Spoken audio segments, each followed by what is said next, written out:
मैं राज्यसभा के कैंडिडेट की रेस में नहीं था, क्योंकि मुझे मालूम है कि कांग्रेस पार्टी में कुछ ऐसे नेता हैं जिन्हें हिंदू शब्द से नफरत है, धर्म नाम के शब्द से नफरत है।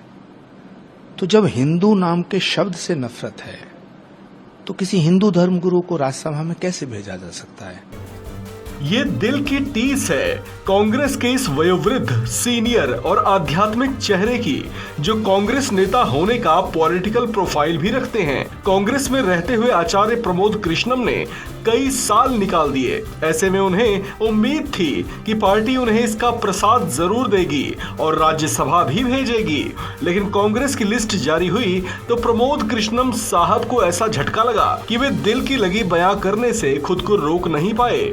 हालांकि अपनी बात की शुरुआत में ही उन्होंने साफ कर दिया कि वे राज्यसभा की रेस में थे ही नहीं, लेकिन ये बात कहने के बाद उनके मन की नाराजगी भी जाहिर हुई।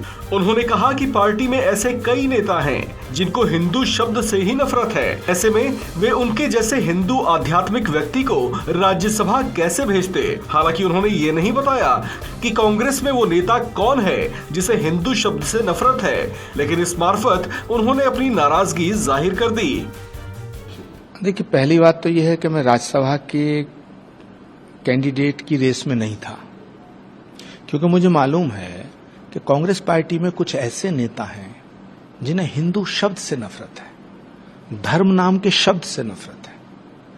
तो जब हिंदू नाम के शब्द से नफरत है तो किसी हिंदू धर्मगुरु को राज्यसभा में कैसे भेजा जा सकता है, ये मैं अच्छी तरह जानता हूं। लेकिन मैं कल भी कांग्रेस के साथ खड़ा था, आज भी कांग्रेस के साथ खड़ा हूं, क्योंकि कांग्रेस एक ऐसी पार्टी है जो महात्मा गांधी, पंडित जवाहरलाल नेहरू और इंदिरा गांधी, राजीव गांधी जी जिसके लिए कुर्बान हुए, अपने लहू का बलिदान देकर के इस पार्टी को सींच करके खड़ा किया है।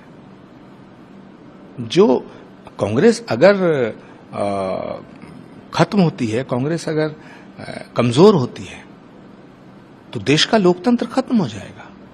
इसलिए मैं आज भी कांग्रेस के साथ खड़ा हूं। आचार्य प्रमोद कृष्णम कांग्रेस के उन नेताओं में से हैं जिन्हें कांग्रेस के राज्यसभा उम्मीदवारों की सूची नहीं भाई, लिहाजा नगमा और पवन खेड़ा के बाद उन्होंने भी कांग्रेस के राज्यसभा उम्मीदवारों को लेकर अपनी असहमति जाहिर कर दी। इसे लेकर प्रमोद कृष्णम ने कहा कि राज्यसभा लोकतंत्र का मंदिर है, जहाँ ऐसे बुद्धिजीवियों को जाना चाहिए जो देश को मजबूती दे पाने में बेहतर योगदान दे सके, साथ ही पार्टी को मजबूत और उसकी साख भी बेहतर कर सकें। प्रमोद कृष्णम ने राशिद अल्वी, गुलाम नबी, सलमान खुर्शीद और तारिक अनवर जैसे नेताओं को भी नजरअंदाज किए जाने पर आपत्ति जाहिर की। गौरतलब है कि कांग्रेस ने राज्यसभा के लिए जिन 10 नामों की सूची जारी की थी, उस पर कांग्रेस के कई वरिष्ठ नेता अपनी नाराजगी जता चुके हैं। इस खबर में फिलहाल इतना ही। बाकी अपडेट्स के लिए बने रहिए वन इंडिया हिंदी के साथ।